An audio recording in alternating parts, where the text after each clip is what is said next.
Hi everybody, welcome back and welcome if you're new. Today I'm going to be reacting to Mr. Ballen. He experienced the worst medical screw-up ever. Mature audiences only. So let's just get right into it. Sometimes the truth is stranger than fiction, and today we're going to look at 3 stories that demonstrate that. But before we get into today's stories, if you're a fan of the strange, dark, and mysterious delivered in story format, then you've come to the right place because that's all we do, and we upload once or twice every week. So if that's of interest to you, please offer to make the like button a nice oregano grilled cheese, but instead of using oregano, use ground up poison ivy. Also, please subscribe to our channel and turn on all notifications so you don't miss any of our weekly uploads. All right, let's get into today's stories.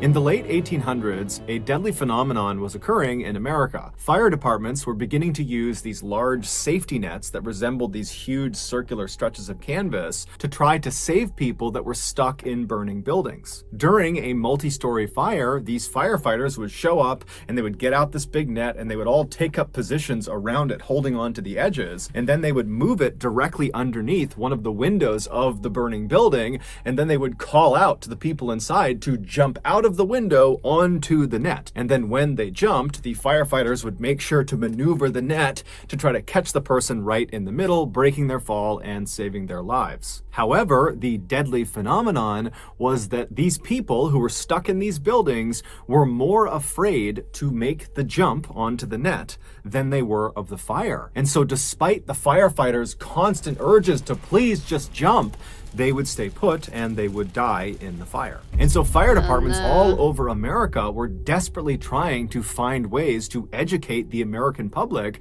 about the relative safety of these nets, that certainly making this jump is a better bet than staying in an actively burning building. But despite their efforts, Americans were still staying put in these buildings and dying unnecessarily. In 1883, which was around the time of this deadly phenomenon, a diving instructor working out of Washington, D.C., named Robert Odlum, heard about this issue, and he thought to himself, if Americans just maybe saw someone make the jump successfully, they wouldn't be afraid anymore. And since Robert was a diving instructor and so was very comfortable jumping from heights, he thought, well, who better to make these demonstrations than me? And so, in collaboration with several Washington, D.C. fire departments, Robert began hosting these demonstrations where he would leap out of multi-story buildings onto the safety net. And very quickly, these demonstrations began attracting very big crowds, but not because they wanted the education of the event. They just wanted to see someone jump out of a building onto a net. It was like a circus act. And Robert, who was not expecting this to happen, found himself really enjoying the attention he was garnering. And so pretty quickly, he stopped doing demonstrations to show off fire net safety and instead began jumping off of huge bridges into bodies of water just because people thought it was awesome. He was becoming this celebrity in Washington, D.C. And soon, Robert began taking his show all over the country, basically touring to all these bridges all over America, and he would put out these flyers all over the city encouraging people to show up to the bridge on the day of his jump. And then when he would get to the bridge, there'd be hundreds and hundreds of people cheering him on. But Robert's very unlikely and rapid rise to fame and fortune quickly spawned copycats. And in 1885, so 2 years after Robert had begun this jumping venture, his popularity was beginning to wane because he was no longer as unique. Before, it was really just him doing these jumps, and now he was kind of a commodity. And so, feeling desperate to become relevant again, Robert thought to himself, I gotta do something that sets me apart from all the other bridge jumpers. I gotta do something that nobody else has done. That way I can once again become the bridge jumper. And it just so happened there was a bridge that had recently been constructed in New York called the Brooklyn Bridge that was massive. It spanned 1,600 feet from Brooklyn across the East River to New York City, and at its highest point, it was a whopping 130 feet off of the water. And so if Robert made that jump, he would actually set the record for the highest bridge jump ever. But by this point, bridge jumping had become popular enough that police had caught on to it and they had made it illegal, mostly to protect the bridge jumpers from themselves. And so anytime police saw advertisements for an upcoming bridge jump, they would show up to the location on the day of the jump in force and they would stop the jumper from jumping. And so Robert knew this, but he still needed to get the word out about this big Brooklyn Bridge jump. And so he created a very clever word-of-mouth campaign amongst people in New York, and he also began handing out these flyers that were fairly cryptic, but still told people where to go and at what time for this big spectacle they were going to see. And on May 19th of that year, the day of the jump, Robert's underground advertising campaign had worked beautifully. By early that morning, the Brooklyn Bridge was covered with hundreds and hundreds of people, also down on the banks as well. There's all these people who are all waiting to see Robert make this record-setting jump. Robert had become a bit of a showman since he began doing these bridge jumps, and he had developed a sort of trademark entrance. He would arrive in a black horse and carriage, and then once it stopped on the bridge, he would leap out, and he'd be wearing this long coat, and he would take it off, revealing his swimsuit, and the crowd would cheer, and then he would wave to the crowd, and then he would just run to the edge and leap off the bridge. And so on May 19th, all these people who are waiting for Robert, they're looking for this black horse and carriage, and around noontime, someone spotted it. It was coming onto the bridge from the Brooklyn side,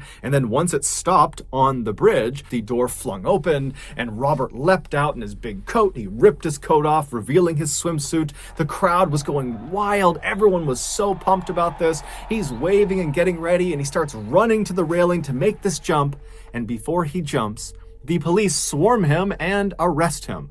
The police were not dumb. They had caught on to this underground advertising campaign, and so like everyone else, they were out in force on this bridge. There were all these officers everywhere, and so as soon as they saw this carriage, they immediately rushed over, intercepted it, and they stopped him. And so as they're arresting Robert, the crowd is starting to boo, and they're chanting, "Let him jump! Let him jump!" And the police, who are all kind of gathered on the Brooklyn side of the bridge, they're telling people to start to disperse, and as they're doing this, something incredible happens. On the far other side of the bridge, on the New York side of the bridge, another black horse and carriage had just come to a stop on the bridge. The doors had flung open, and a man had jumped out wearing a long coat. He had ripped it off, revealing a swimsuit, and the crowd went wild.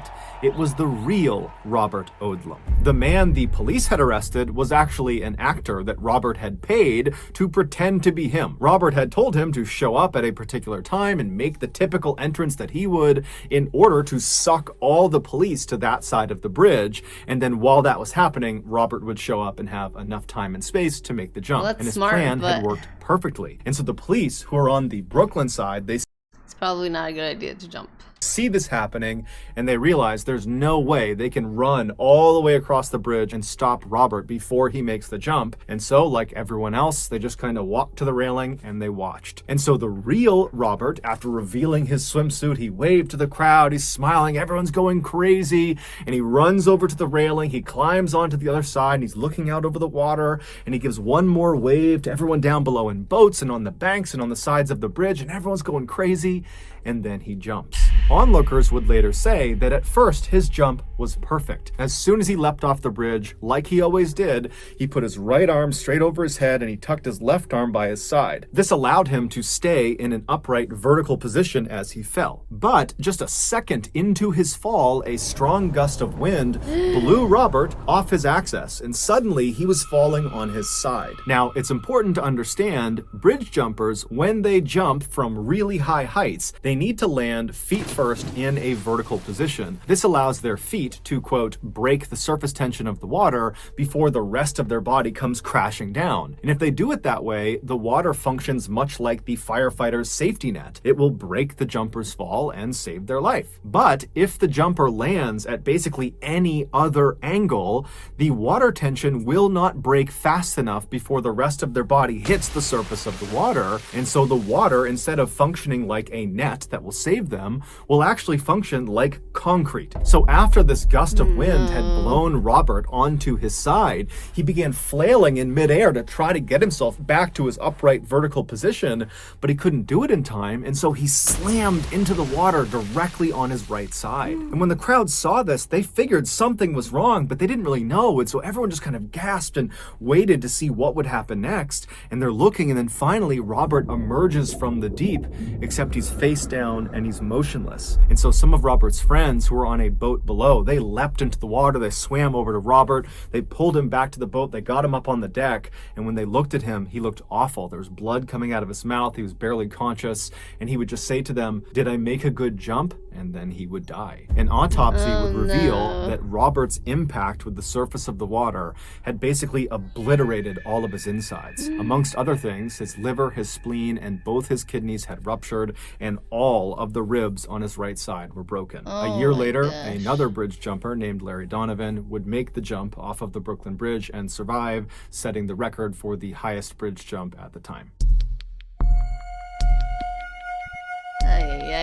In 1978, 49-year-old Georgy Markov, who was originally from Bulgaria. The things people do for popularity or these days for, you know, a video or TikTok or something. Like, is it really worth your life? Like, I don't know. Bulgaria was living in London and working as a reporter for the British Broadcasting Company, or BBC for short. Georgie had moved to London 6 years earlier, and in the early days of him being in the UK, he would always take a cab or a bus to work.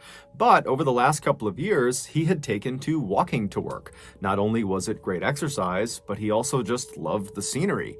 In particular, he liked on his commute to stop on the Waterloo Bridge, this very famous bridge in London, where from that position, he had a beautiful view of the Westminster Palace on one side, and he had the iconic London Eye on the other, which is a very famous Ferris wheel. So on the morning of September 7th of that year, Georgie got up and he left his flat, and he began his typical commute into work. However, by the time he reached the Waterloo Bridge and was getting ready to take in the sights, it had started to rain, and Georgie did not have an umbrella. And so instead of sightseeing, he just kept on walking as quickly as he could to try to get to his office before he got completely soaked. But by the time he was just on the other side of the Waterloo Bridge and still had quite a distance to cover to get to work, the skies had completely opened up. And so as much as Georgie wanted to walk, because this was something he really enjoyed, he decided it was not worth it. And so he began looking for a bus stop, and he found one pretty quickly, and he rushed over to it. There was an awning that the commuters could stand underneath, and so he ran underneath this awning, getting out from under the rain,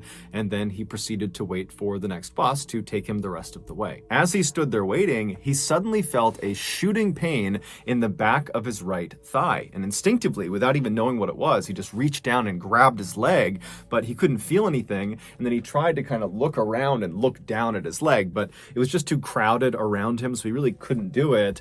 And so he's standing there puzzled, still grabbing at his leg, wondering what could have caused this pain.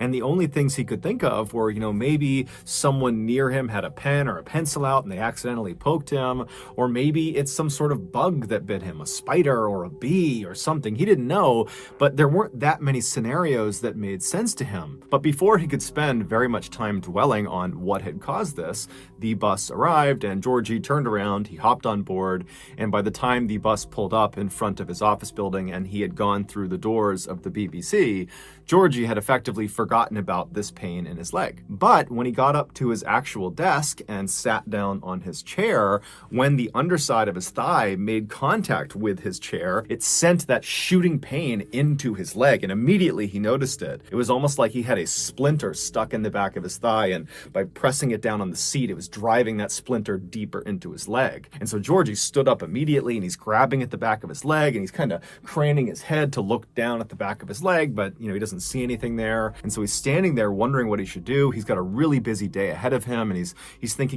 should I maybe go to the bathroom and see what this is? But then he tells himself, you're overthinking it. This has got to be something minor. I need to get to work. And so he sat back down in his chair, being very careful with his right leg when he placed it down so as not to press too hard on the spot that hurt.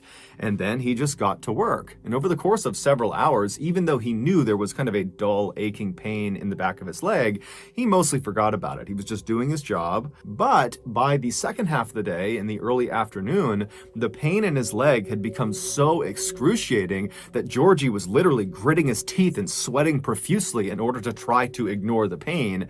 But at some point, it just became too much. He couldn't focus on work, and so he stood up, he left his desk, and he walked down the hall, and he went into the single-stall bathroom. And once he went inside and he shut the door behind him, he pulled his pants down and turned around and looked in the mirror to use the reflection to look at the back of his leg. And right away, there was a little bit of a relief there, because what he saw was a little bit of redness, a little bit of swelling, but nothing significant. It looked very much like someone must have hit him with a pencil by accident, or maybe it was a bee sting. Nobody's gonna, I mean, if somebody hit you with a pencil, it wouldn't be hurting that much. Or a spider bite or something, but whatever it was definitely minor, at least in Georgie's mind. And so he pulls his pants back up, he tucks his shirt back in, he leaves the bathroom and goes back to his desk. And then he sits down, and despite this intense pain in his leg, he's convinced himself it's no big deal, and so he just kind of grits his way through the rest of his workday. When he finally got home again and walked through the door, Georgie's wife looked at him and was like, "What's wrong with you?" He was so pale, he was sweating profusely, he looked awful. And so he told her about what had happened with his leg, and he was still trying to kind of just go to the hospital to see what it is. Write it off. But she told him, "Georgie, you are sick. There's something wrong. We have to go to the hospital right now." And so at this point, Georgie was miserable, and so he agreed to go. And so the pair, they made their way over to the emergency room at the hospital. They go inside, and a doctor pulled Georgie into an exam room and said, "Okay, tell me what's going on. Why are you here?" And Georgie would explain how in his morning commute, he had stopped at this bus stop and then felt this shooting pain. And then he told the doctor, "I'm pretty convinced this is someone who might have accidentally jabbed me with a pen or a pencil, or it's a bug bite, a spider bite. I don't know what it is, but I'm convinced it's something minor." And so the doctor, he hears this, and he asks Georgie to stand up, pull his pants down so the doctor can get a look at the site. And so Georgie does. He gets up, he drops his pants, and then as the doctor bends down and begins looking at the back of his thigh, Georgie kind of turns around and looks down, and he's shocked at what he sees. Even though he does not have a full view of the back of his leg, it's obvious that the swelling and redness on the back of his leg has grown exponentially. It looks totally horrible. And so after a couple of minutes of the doctor looking at the back of his leg, the doctor stands up and looks puzzled and tells Georgie, "Hold on a minute, I need somebody else to get a look at this." And so the doctor goes out into the main hall, he comes back with another doctor, and that doctor comes over, he bends down, and he looks at the back of Georgie's leg as well. And after the two of them kind of talk to each other and they're looking at the back of his leg, they stand up and they walk around and they're facing Georgie now, and they say, "Okay, this is going to sound totally weird, but when you were at the bus stop, before you felt the pain in your leg, was anyone around you holding a snake or a reptile?" I know that sounds crazy, but the mark on the back of your leg looks exactly like a venomous bite. So Georgie's like, "No, I didn't see anyone with snakes or reptiles. There was nothing out of the ordinary about what was happening around me when I felt this pain in my leg. We were all just standing there, and then I felt it in my leg. That was it." And so the doctors would tell Georgie that, they didn't really know what was going on with his leg, and so the best thing to do here is just to admit him to the hospital and monitor him and, try to run some tests on him and try to make him comfortable. And so that night, Georgie was admitted to the hospital. He was set up in his own hospital room, and right away, the nurses and doctors began administering different combinations of medicines and treatments to try to lower the swelling and the pain in his leg. But it just seemed like nothing was working, and so all night, his condition seemed to get worse, not better. Well, isn't there a way to check if it was like a snake bite, like for the venom?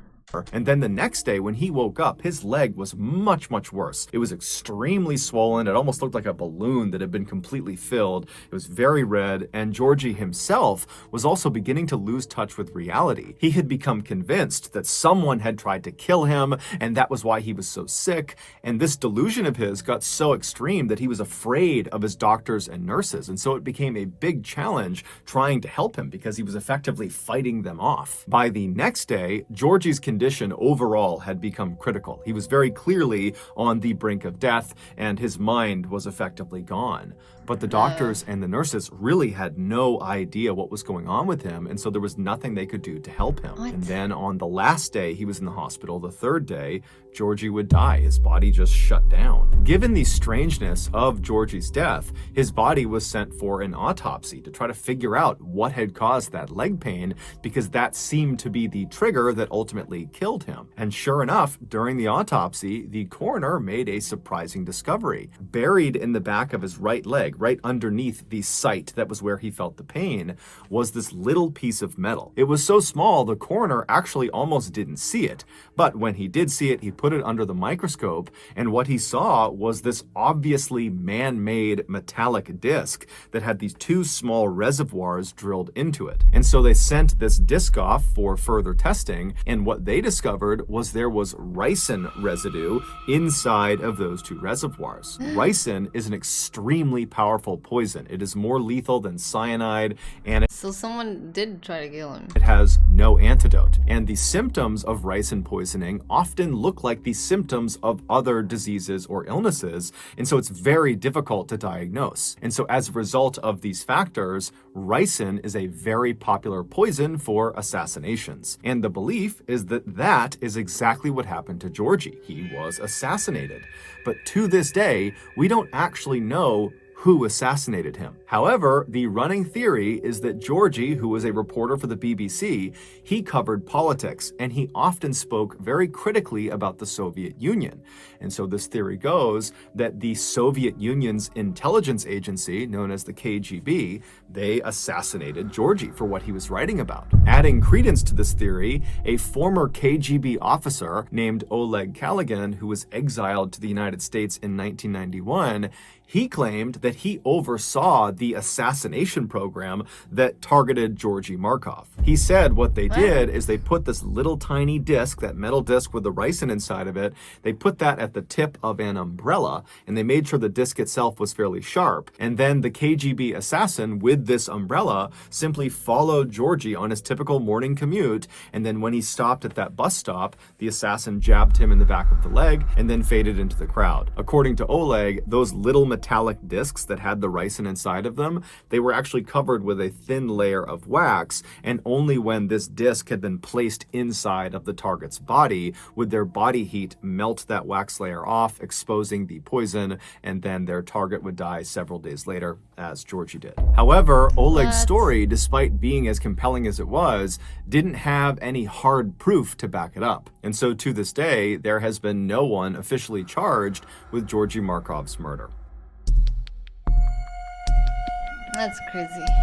In 2006, 73-year-old Sherman Sizemore was the definition of a man's man. He had spent the bulk of his adult life doing one of the most dangerous jobs in the world, mining for coal in West Virginia. And while he was a coal miner, he apparently had lost track of the amount of times he had nearly been killed from mine shaft collapse and gas leaks. Later on in life, after his kids had all grown up, he had retired from coal mining and become an ordained Baptist minister, and despite his harrowing backstory and burly, intimidating appearance, he was known to be incredibly gentle and very calming to his parishioners. He was also known to be an incredibly devoted grandfather, to the point where if there was a chance to spend time with his grandkids, he would basically throw all of his responsibilities out the window to do that. But in January of that year, something changed in Sherman. He went from being this pillar in the community to being a deranged, paranoid lunatic. It all started on the afternoon of January 19th. Sherman and his wife Ruby were sitting in their home alone on the couch,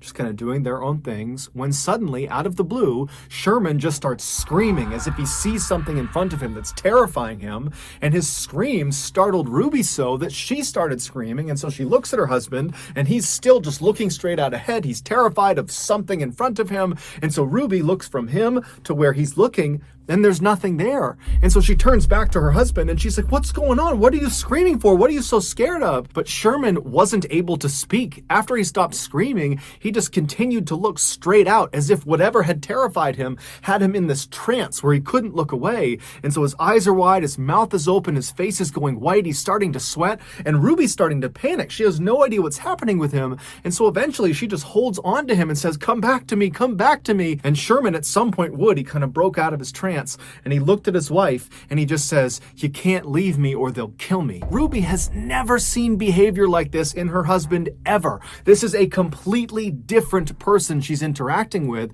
and so she has no idea what to do. And so instead, she just kind of holds on to Sherman and prays that he doesn't start acting like that again. But that didn't happen. All day long, periodically, he would just start screaming about something that Ruby couldn't see. Now, Ruby did consider calling 911 and getting medics out there, but his behavior was so unusual, and he was normally such a rock who was so competent, who was so healthy, that she didn't want to. She felt like he would just kind of get through this, that if they can just get through today and get into tomorrow, that he would be better. And so she just all day was comforting him and just dealing with these episodes. And then finally they got into bed that night, and Ruby's thinking, thank goodness, we're going to wake up tomorrow and things will be better. But when she woke up the next morning, it was very obvious Sherman had not slept at all. He was looking straight up at the ceiling. He looked worse than the day before. It was obvious that he was not back to normal. And so Ruby called the rest of the family and had them come over to figure out what they were going to do. But when Sherman found out his family was coming to his house,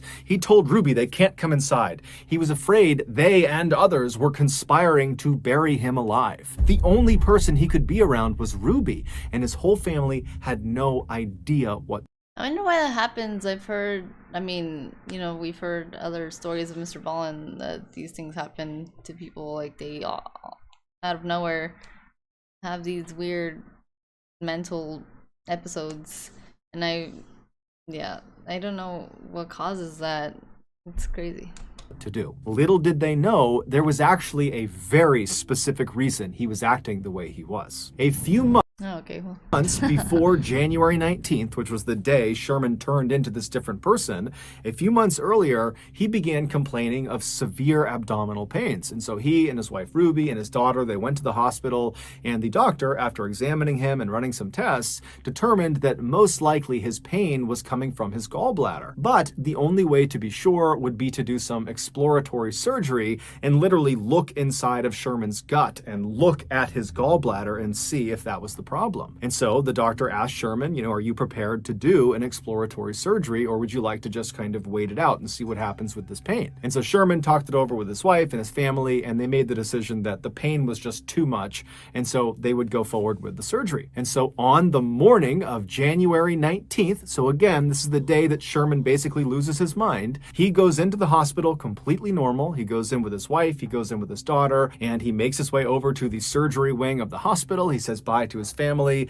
and he's put on a stretcher bed, and he's wheeled in and prepped for surgery, and then brought into the operating room. And while he was in the operating room, laying on his stretcher bed, flat on his back, looking straight up at all these bright lights above him, he just struck up some chit-chat with the nurses and doctors who were in the room, prepping the room for surgery, and they were also putting the IV into his arm. Then at some point, one of the nurses lowered the oxygen mask onto Sherman's face so the anesthesiologist could administer the 2-drug cocktail that would knock him out for the surgery. Sherman was scheduled to get something known as general anesthesia for this operation, where basically he would be completely out, he wouldn't feel anything, they'd do the surgery, and then he would wake up in recovery. And so once this mask was on Sherman's face, the anesthesiologist began pumping him full of the drugs that would make him be knocked out for the surgery. However, the anesthesiologist only administered one of the 2 drugs necessary for general anesthesia.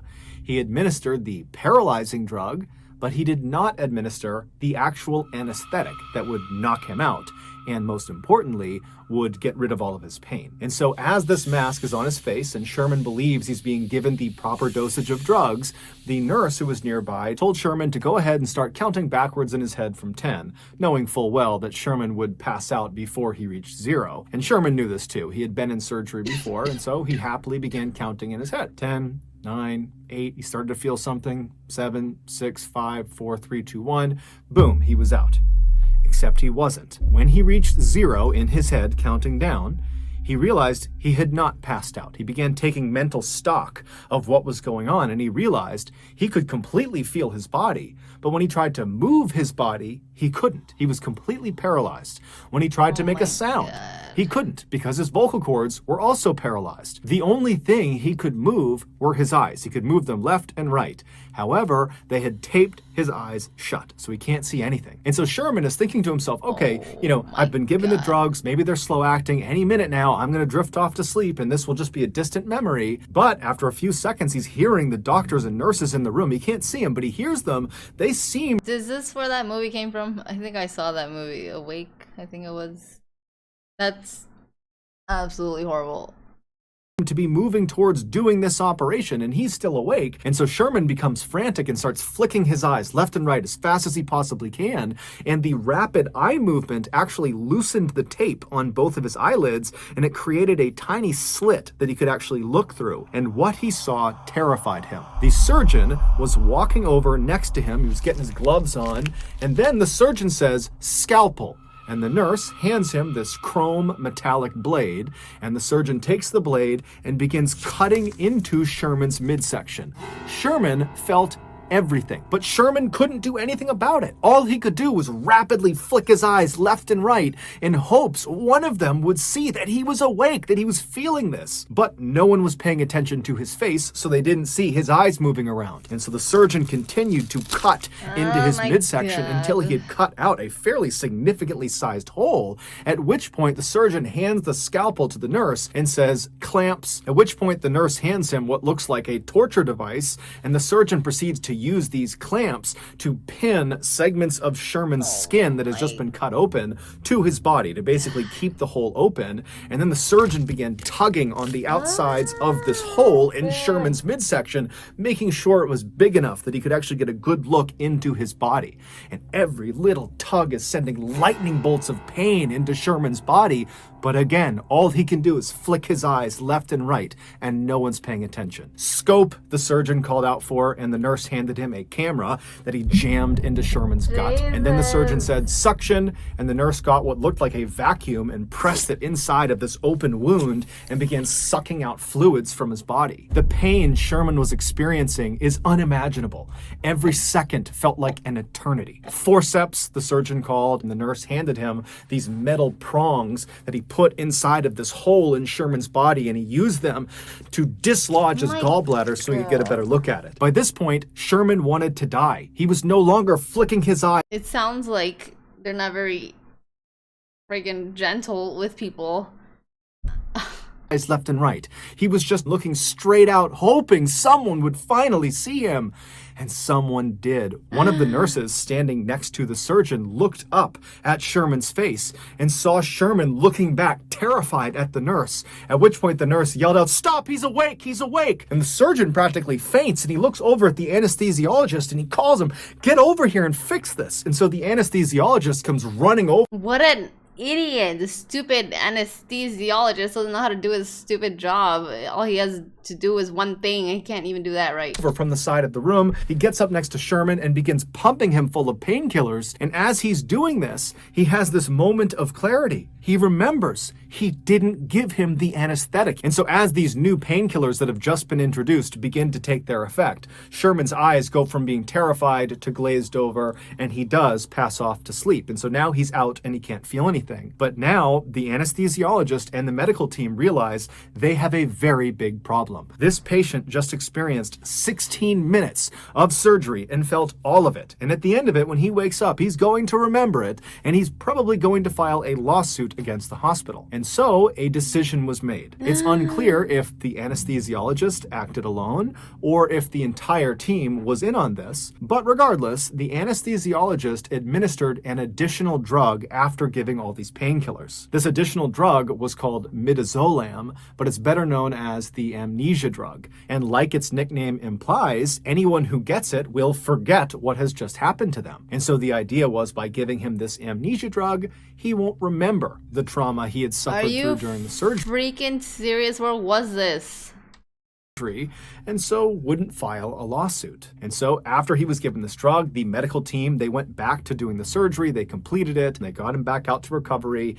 And then when Sherman woke up in recovery, he did not remember what had happened to him inside of the operating My room, God. at least not consciously. Those horrible 16 minutes had been implanted on Sherman's subconscious. Basically, his body recognized that he had experienced extreme trauma. However, the amnesia drug wiped away the memory of how he received that trauma. So there's this big disconnect in his memory. And so when Sherman came to in the recovery room, he immediately sensed something was horribly, horribly wrong. He was scared, he was anxious, he had this incredible sense of dread, but he had no memory to tie these feelings to. And so as Sherman is sitting in recovery, he must have tried to kind of hide the way he was feeling because he didn't even remotely understand it. He had been completely happy and normal going into the surgery, and now a couple of hours later, he's a complete mess. And so he leaves the hospital that day on January 19th. He goes back to his house and he sits on the couch with his wife. And as he's sitting there, suddenly these horrible feelings he's having, they become too much. And he basically has a panic attack and he starts screaming out and he's terrified of something, but he doesn't know what it is. And then over the next couple of days, he began having these flashbacks where he would access the actual 16 minutes of torture he went through. But when he would see someone cutting into him and opening his chest up and sucking things out of it, he didn't think that happened to me and that's why I feel this way. Instead, he thought it was just this horrible nightmare that he couldn't escape from. And so his family did eventually start getting doctors and psychologists and all these people involved to figure out what was wrong with him. But before they could figure it out, the whole situation had just become too terrible for Sherman. And so on February 2nd, just 2 weeks after he came out of that surgery, he would take his own life. His family was unbelievably heartbroken. It didn't seem real that this had happened. And so they would continue to dig and figure out what went wrong. And they would finally get their hands on the medical report from the gallbladder exploratory surgery on January 19th. And after giving it to another doctor to look over, this doctor discovered that Sherman had in fact experienced 16 minutes of something known as anesthesia awareness, where you are awake or feel a portion of your surgery. And shockingly, this happens to 20,000 people a year. However, Sherman's case, forgetting the amnesia drug, just literally what he went through, 16 full minutes of this really intensive surgery that he felt, that is an absolute rarity. That does not happen very often. Sherman's family would go on to sue the hospital, and they would be awarded an undisclosed amount of money from the hospital in 2008. So that's going to do it, guys. If you got something out of today's episode and you haven't... Well, I'm happy that they still sued them because that's what they were freaking trying to hide. That's all they care about. Oh my gosh, that's terrible. So that was Mr. Ballen. He experienced the worst medical screw up ever. That is just absolutely horrible. And for them to try to cover it up, like, you haven't done enough to the poor guy. You're gonna try to cover it up. Don't they know as doctors that your subconscious exists and that he would have serious problems after that? You think you could just forget something and that just solves everything? You know, your body remembers trauma. It's not just your brain. You can forget something, but you'll still remember in different ways. You know, your whole body is connected. It's not just your brain. So, yeah, poor guy. That's absolutely terrible. And the second story, I do believe that it was probably like the Russian, what's it called? The Russian CIA, pretty much. Like, how would he know that if it wasn't true? And I don't know why they would just kill him just because of that, but imagine they could put like a tiny thing in your leg and that would kill you. Imagine what they have now for them if they had that before. How can you, as an anesthesiologist, forget to give the second dose? That's literally all you have to do. And you forget? I don't know. That was just extremely, like, extreme negligence. Like, and for all of them to try to cover it up, it doesn't make sense that it was just an anesthesiologist. It was all of them that decided, let's cover this up. Because then obviously they would have been like, oh, are you okay? for what happened to you, but I'm happy that his family kept searching to see what happened, because if they didn't, they wouldn't have ever found out what actually happened to him. But and at least they got some kind of justice from it. But yeah, for him, you know, there's so many things that people go through in hospitals, even with small things. And this is a little bit different, but if a doctor is telling you something and that you don't like agree with or aren't comfortable with, or is trying to make you take some medicine that you don't want or don't need, that happens a lot. And people think, oh, well, they're my doctor, so I should trust them and I should do what they say. But a lot of times they're only doing it because they get paid more. So don't put all your trust in them. Do your own research. Look at the medicine that they're giving you. A lot of times it has a lot of side effects. They're trained to give you medicine. They're not really trained to prevent things or to say, oh, you should eat better or things like that. They just gave you a bunch of medicine that would a lot of times make things worse. So yeah.